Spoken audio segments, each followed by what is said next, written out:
Hello internet and welcome back to the most inquisitive channel on YouTube, Life's Biggest Questions, the place where demonic horror and speculative fiction meet their maker in a glass cage of emotion, the likes that the world has never seen before. What's going on, guys? As per usual, I'll be your disembodied floating voice, Jack Finch, as we creep open the door, turn on the lights and shriek in horror at the sight of a walking, talking, demonic children's toy and ask, what if the Annabelle doll escaped Ed and Lorraine Warren's museum? Wow, that's a mouthful.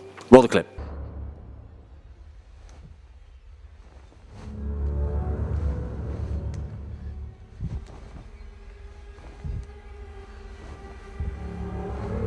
Now, if you've never heard of the New England Society for Psychic Research, then you'll be forgiven because paranormal investigation isn't for everyone, particularly the faint of heart. But in 1952, husband and wife duo Ed and Lorraine Warren founded the oldest ghost hunting group in New England, which went on to spawn one of the widest collections of the allegedly otherworldly, a host of demonic artifacts and items that are cursed and shrouded in paranormal mystery. Based in Monroe, Connecticut, the Warrens Occult Museum allegedly hosts the largest array of obscure and haunted artifacts, items which were used in extremely dangerous occult activities and diabolical practices around the world. One of these items, perhaps the most iconic, is the ancient and evil Annabelle doll.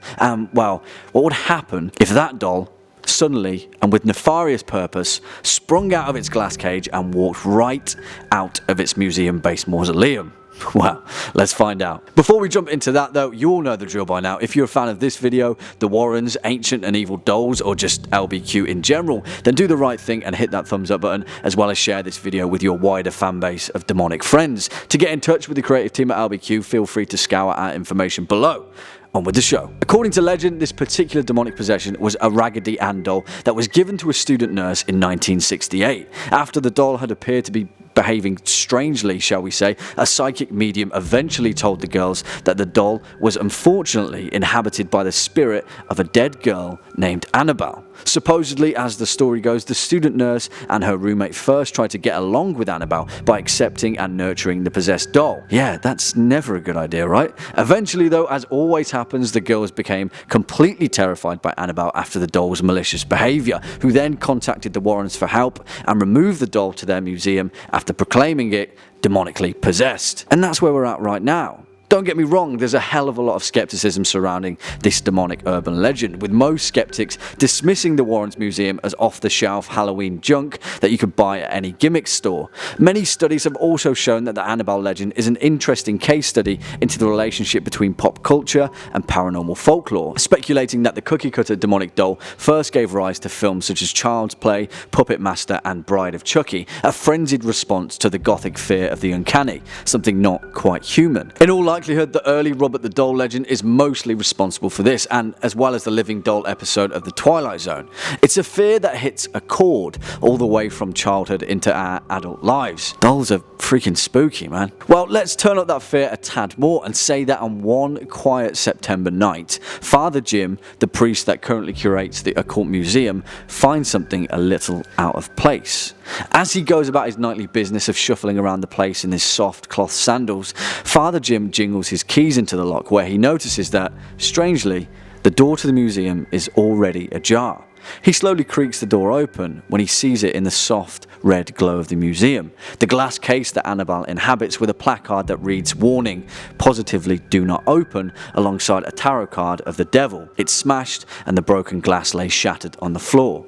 The Raggedy Ann doll is nowhere to be seen. Has she been stolen? There's no way. Who would want to steal a demonically possessed doll? But that's when Father Jim sees it. In the reflection of the broken glass, the small figure of a red-headed doll standing in the doorway behind him.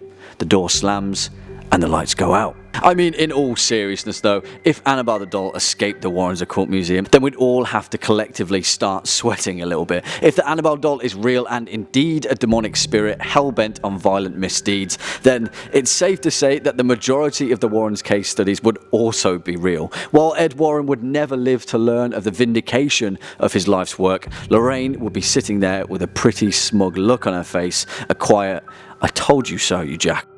If the Annabelle doll is real, then the Enfield poltergeist is real, the Amityville horror, Valak the nun is real, heaven and hell are real, the entire foundation and pantheon of the Christian church is real, hellfire, judgment day, possession, exorcism. Paranormal investigation would be big business, and the New England Society for Psychic Research will be hot property when it comes to saving our mortal souls. But where's Annabelle in all of this, as she ushers in this new dark age of demonic reign? Well, she's right behind you. Just kidding, guys. She'd probably be making her way upstairs to Lorraine Warren to give her a stern talking to for locking her in a box for 50 years. Unfortunately, that's all the speculation that we've got time for today. Make sure to tune in tomorrow for your dose of life's biggest questions. If you've been a fan of this video, hit that thumbs up button and ding that subscribe bell so you can stay up to date with our latest and greatest uploads. As per usual, you've been watching Life's Biggest Questions. I've been your host, Jack Finch, and until next time, well, you take it easy.